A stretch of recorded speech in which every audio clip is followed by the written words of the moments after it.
Supreme court ने दिसंबर 2024 को एक आदेश किया, जिस आदेश के तहत मेरठ के शास्त्री नगर के अवैध सेंट्रल मार्केट में बना हुआ एक कॉम्प्लेक्स जिसका नंबर 661/6 है, उसको ढहाया जाएगा। इस कॉम्प्लेक्स के ढहाने के आदेश हो चुके थे। करीब 10 महीने का वक्त आवास विकास परिषद के भ्रष्ट अधिकारी बिता गए और अब ये मेरे पीछे ये जो पूरा कॉम्प्लेक्स आप देख रहे हैं, इसको ढहाने का डेट तय किया है पुलिस प्रशासन ने। वो तय इसलिए किया है क्योंकि 27 अक्टूबर को जो सुप्रीम कोर्ट है उसमें पुलिस प्रशासन और आवास विकास परिषद को अपना पक्ष रखकर ये बताना है कि इस पूरे मामले में उन्होंने क्या कार्रवाई की है। ये सारी दुकानें आज से बंद हैं। दिवाली तक यहाँ पर खूब मूवमेंट रहा, सब कुछ जैसे पहले चलता था वैसे चलता रहा, लेकिन अब इस पूरे कॉम्प्लेक्स को ढहाने का डेट फिक्स कर दिया गया है। तारीख 25 अक्टूबर है। 27 अक्टूबर को सुप्रीम कोर्ट में जवाब दाखिल करना है और अब ये सारी दुकानें जो हैं वो दुकानदारों ने बंद कर रखी हैं। विरोध भी इसको मान सकते हैं। दूसरी तरफ जो सुप्रीम कोर्ट का आदेश है उसका इम्प्लीमेंटेशन करने के लिए यहाँ पर जो पुलिस है वो भी पहुँच चुकी है।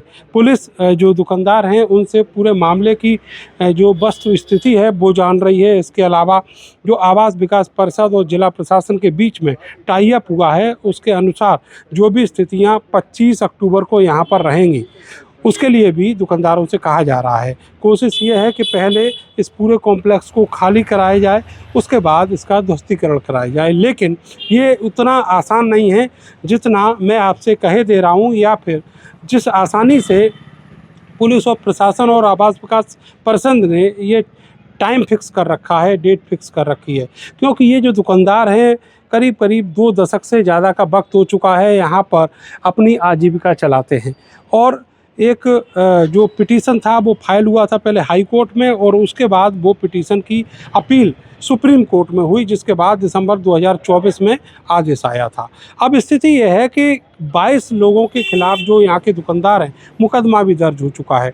बहुत सारे अधिकारी हैं जो इस टेन्योर में आवास विकास परिषद में रहे, उनके खिलाफ भी मुकदमा दर्ज हुआ है। लेकिन सबसे बड़ा सवाल ये है कि इस पूरे कॉम्प्लेक्स को अगर ढहा दिया जाएगा तो इसके जो ओनर हैं, जो व्यापारी हैं, वो आखिर कहाँ जाएंगे। दूसरी तरफ जो सुप्रीम कोर्ट का आदेश है वो ये कहता है कि उस आदेश को पूरे देश में नज़ीर की तरह माना जाए। मसला ये था कि ये पूरा जो इलाका है ये रेजिडेंशियल इलाका था, जो शास्त्री नगर एक आवासीय कॉलोनी है उसका इलाका था, मगर यहाँ पर निरंतर आवास विकास परिषद के जो भ्रष्ट अधिकारी थे उनके संरक्षण में जो आवासीय प्लॉट्स हैं उसके ऊपर कॉम्प्लेक्स और इतने शानदार शोरूम और दुकानें बनती रहीं और जो आवास विकास परिषद के अधिकारी हैं वो केवल और केवल चुप बैठे रहे, केवल कागजों में, फाइलों में पेपर बढ़ाते रहे। इस पूरे मामले को लेकर एक आरटीआई एक्टिविस्ट लोकेश खुराना और खुद आवास विकास परिषद सुप्रीम कोर्ट में अवमानना याचिका के लिए गए हुए हैं। उनकी जो याचिका है वो स्वीकृत कर ली गई है। पिछले दिनों सुप्रीम कोर्ट ने सुनवाई करते हुए 27 अक्टूबर को एक डेट फिक्स की है, जिस डेट पर जो आवास विकास परिषद और तमाम जो राज्य सरकार से जुड़े हुए विभाग हैं, चाहे वो पुलिस है, चाहे वो आवास विभाग है या फिर वो जिला प्रशासन से, उनसे जवाब मांगा जाएगा।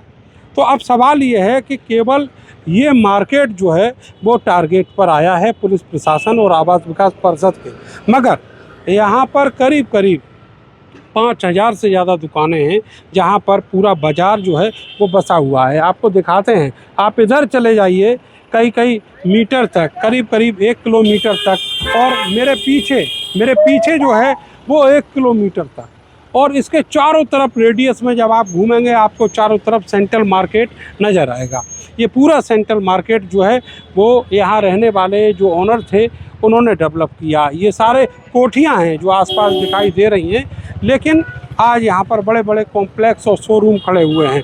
अब सबसे बड़ा सवाल ये है कि सुप्रीम कोर्ट के आदेश के तहत ये पूरा सेंट्रल मार्केट जो है वो ध्वस्त किया जाना है। शुरुआत होगी इस कॉम्प्लेक्स से जो नज़ीर बना, जिसको लेकर सबसे पहले शिकायत की गई। तो आगे आने वाले वक्त में ऐसी भी स्थिति आएगी जब इस सेंट्रल मार्केट का जो नामो निशान है वो मिटा दिया जाएगा। लेकिन सवाल ये है कि केवल सुप्रीम कोर्ट में जवाब देने के लिए अधिकारी अब इस कॉम्प्लेक्स को तोड़ने का प्रयास कर रहे हैं। 10 महीने का वक्त ऐसे ही गुजार दिया, जो ज़मीनी कार्रवाई होनी चाहिए थी वो कहीं नहीं दिखी है। केवल सुप्रीम कोर्ट के सामने अपनी गर्दन बचाने का प्रयास किया जा रहा है। कैमरा सहयोगी सानू के साथ मैं नरेंद्र, भारत समाचार, मेरठ।